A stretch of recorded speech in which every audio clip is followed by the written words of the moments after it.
दी है, कहीं ना कहीं मेरे रुचि के अनुसार ही दी, और प्रभु का आशीर्वाद है कि आज गौ सेवा करने का अवसर इस रूप में मुझे मिला है। और मैंने जब से पदभार ग्रहण किया है, मेरी प्राथमिकता ये रही है, मैं बार बार इस बात को कहता आया हूं कि गौशालाओं की आत्मनिर्भरता मेरी प्राथमिकता की सूची में है। और तमाम जो कल ही मैं गिरिडीह जिले में था, जहां प्रांतीय गौशाला संघ की बैठक हुई थी, वहां राज्य के कोने कोने से चल कर के आए गौशाला संचालन समिति के साथियों ने भी अपनी अपनी बातों को रखा। अभी कुछ बातों की चर्चा भाई सुरेंद्र अग्रवाल जी ने अपनी बातों के दरमियान रखा, और पहले भी जो बैठकें रांची में आयोजित होती आई है, इन्होंने अपनी समस्याओं को हमसे कहने का काम किया है। आपका ये भाई आपको आश्वस्त करना चाहता है कि गौ सेवा के रास्ते में अब इस राज्य में कोई आने नहीं आएगा। हम सब साथ मिलकर के गौ सेवा की ओर अग्रसर रहेंगे। राज्य सरकार के दूरदर्शिता का ही परिणाम है कि लंबे अंतराल के बाद, लगभग 15 वर्षों के बाद गौ सेवा का आयोग का पूर्ण गठन हुआ है। अपने प्रथम अध्यक्ष श्रीमान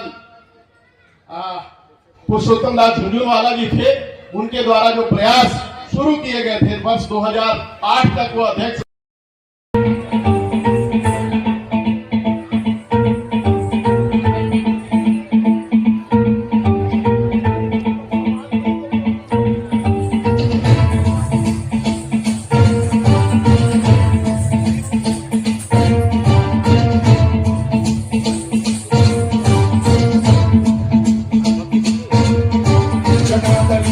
जल प्रवाहकालिनस्तले कलेवलं व्यलम्बितां भुजङ्गलिङ्गमालिकामट्टमट्टमट्टमन्निनादमट्टमर्वयं चकार चण्डताण्डवं तनोतु नः शिवं शिवम्।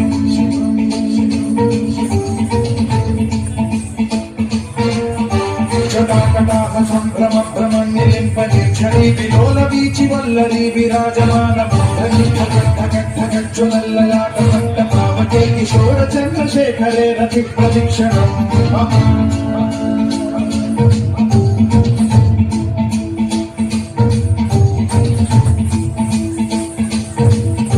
जटाभुजङ्ग पिङ्गल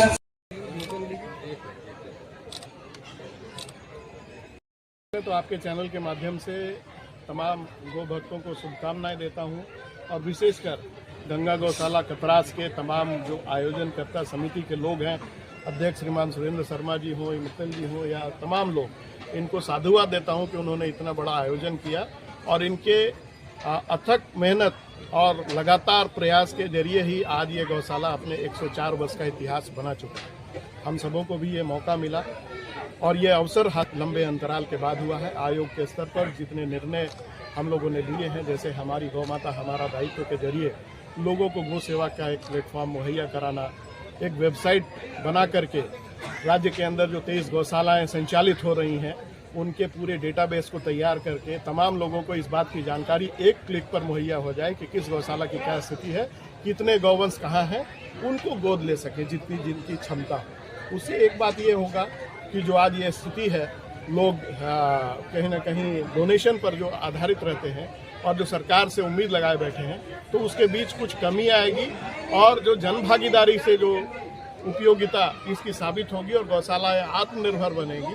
और जो अभी जो हमारा बजट जो कर्णांकित है, उसके जरिए हम अन्य योजनाओं को इस राज्य के अंदर ला करके, और खास करके गोबर निर्मित वस्तुओं के निर्माण के लिए जितने उत्साही युवक हैं, आज एकल अभियान की चर्चा हो या अन्य कहीं संगठन, बहुत सारे संगठन ऐसे काम कर रहे हैं, पूरे विश्व स्तर पर इसकी मांग बढ़ रही है। और पर्यावरण की सुरक्षा की दृष्टि से मैं गौशाला को धन्यवाद देता हूं कि सबसे पहले कतरास गौशाला ने ही गौकास्ट का निर्माण शुरू किया। आज राज्य के अंदर कई गौशालाएं हैं जो गौकास्ट का निर्माण कर रही हैं। वन भूमि के कमी के कारण जो समस्याएं आती थी, तो हाइड्रोपोनिक्स घास हो या बायोगैस प्लांट के लिए हम लोग एनडीबीबी से एमओयू करके इस राज्य की सभी गौशालाओं को आत्मनिर्भर बनाने की दिशा में एक कदम उठा रहे हैं। बहुत जल्द हम लोग एक प्रयास कर रहे हैं कि सभी गौशालाओं को एक हाई मास्ट लाइट भी सरकार के स्तर पर मुहैया हो। इस बात का भी हम लोगों ने प्रस्ताव बना करके माननीय मंत्री जी को देने का काम किया है।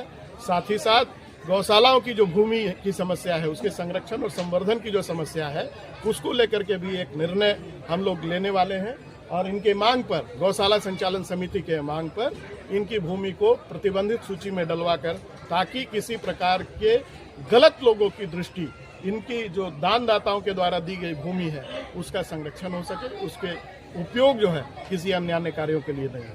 तो आइए हम सब मिलजुल करके इस बात के लिए आगे बढ़ें कि यहाँ बेहतर तरीके से इस राज्य की पहचान एक गो संरक्षक और गो संवर्धक राज्य के रूप में हो। गौरक्षा को लेकर के सरकार से क्या मांग है? गौ रक्षा के लिए तो सरकार हमको बनाई है, तो मांग क्या करना है, काम करना है। उनको मालूम, दायित्व नहीं मालूम उसको। सर, ये अधिकतर देखा जाता है गौ की तस्करी को लेकर, इसको कैसे प्रतिबंध लगाएंगे? देखिए, प्रशासन अपना काम करेगा। जब से हमने पदभार ग्रहण किया है, इस बात को स्पष्ट रूप से कह दिया है कि इस राज्य के अंदर गौ सेवा के नाम पर अब अराजकता फैलाने की इजाजत किसी को नहीं होगी और प्रशासन जो कानून है उसका अनुपालन सख्ती से करेगा। सर, आपका परिचय क्या हुआ? राजीव रंजन प्रसाद, गौ सेवा आयोग का अध्यक्ष। प्रभात खबर.com, विश्वास वही, रफ्तार नहीं।